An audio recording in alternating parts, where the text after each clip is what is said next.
पटना में आरएलजेपी की बड़ी बैठक है। दोपहर 2 बजे पशुपति पारस ग्रुप बैठक करेगा। आज पारस कर सकते हैं बड़ा ऐलान। आरजेडी में विलय को लेकर के ऐलान किया जा सकता है। पटना में आरएलजेपी की ये बड़ी बैठक मानी जा रही है। तो आज पटना में आरएलजेपी की ये बड़ी बैठक होगी और इसके साथ ही दोपहर 2 बजे पशुपति पारस ग्रुप बैठक करेगा।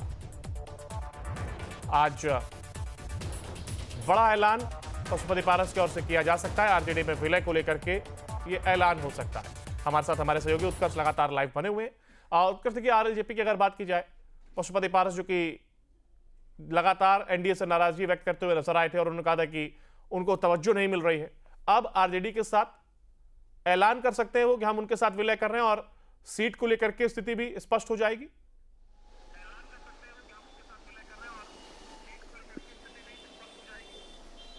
बिल्कुल लगभग देखिए आरएलजेपी जो है खासतौर पर राष्ट्रीय लोक जनशक्ति पार्टी उसकी जो बैठक है दोपहर 2 बजे होनी है। और खासतौर पर ये बैठक इसलिए भी अहम है क्योंकि आज वो निर्णय हो जाएगा कि क्या तेजस्वी यादव के साथ आरएलजेपी की पार्टी जो है वो विलय करेगी या फिर तेजस्वी यादव की टिकट पर ही आरएलजेपी के उम्मीदवार जो है वो चुनाव लड़ेंगे। क्योंकि सबसे बड़ी बात है कि आरएलजेपी जो है वो रजिस्टर्ड पार्टी नहीं है, इस वजह से वो सिंबल नहीं दे सकती और कहीं ना कहीं यही एक कारण है कि इसको लेकर बैठक हो रही है। सबसे पहली बैठक जो है वो पशुपति पारस करने वाले हैं।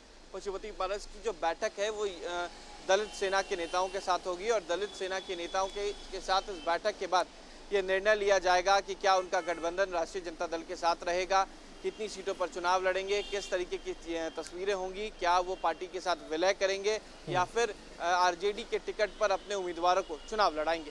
अंकुर, बिल्कुल ऐसे में अब देखना होगा। हालांकि लगातार वो चर्चाओं में बने रहते हैं और जिस तरीके से बीजेपी पर वो समय समय पर आरोप लगाते हुए भी नजर आते हैं, तो क्या आरजेडी उनको इतना फायदेमंद मानती है कि उनके आने से जो वोट बैंक है उसमें इजाफा किया जा सकेगा?